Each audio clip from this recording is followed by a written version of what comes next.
we have more interesting links to the coronation tomorrow of King Charles and Camilla. You have Charles and Camilla, that's CC 33. You have Charles III, 33. The coronation will be at Westminster Abbey, which has twin towers and a Masonic floor. And William the First, William the Conqueror, is seen as the first king of this dynasty.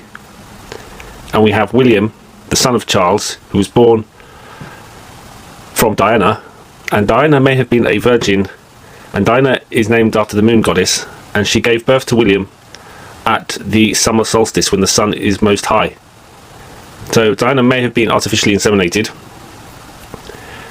So we have that symbol of the sun and the moon, and this is Freemasonry. This is the sun and the moon, the Apollo and Artemis. And Charles's coronation, the day before, May 5th tonight, is a full moon, and we also have an eclipse, a blood moon, and we have it on the flower moon also tonight.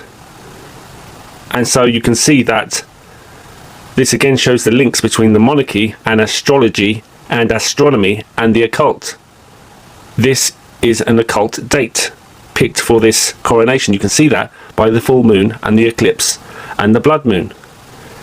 They believe that everything in this reality runs like a clock through numbers and geometry, and I will show you this in this video.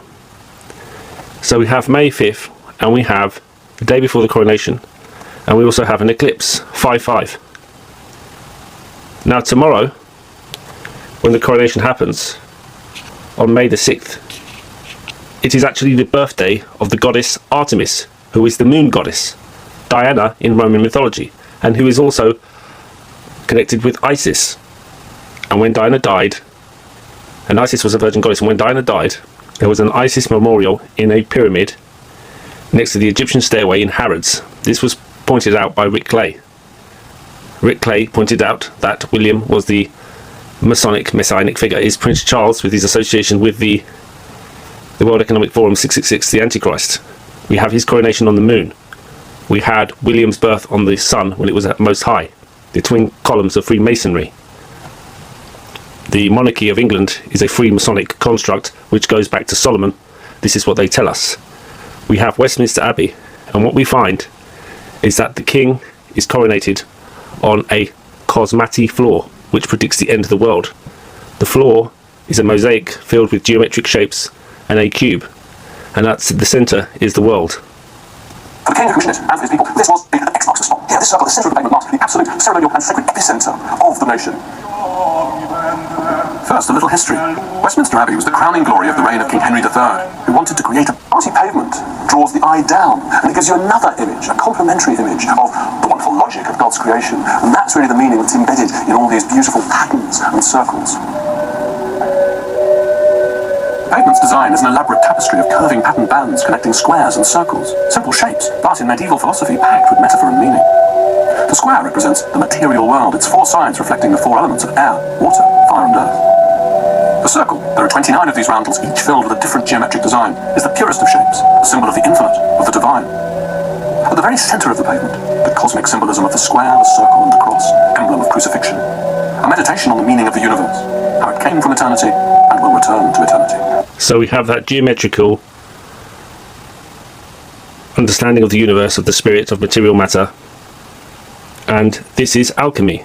This is an alchemical understanding of reality, and you see this also, as I've covered in my videos, on a football pitch with the circle. The centre circle represents the all-seeing eye, and the square as well, and it's about this the material matter becoming the spirit, and alchemy turning lead into gold, this pursuit for everlasting life.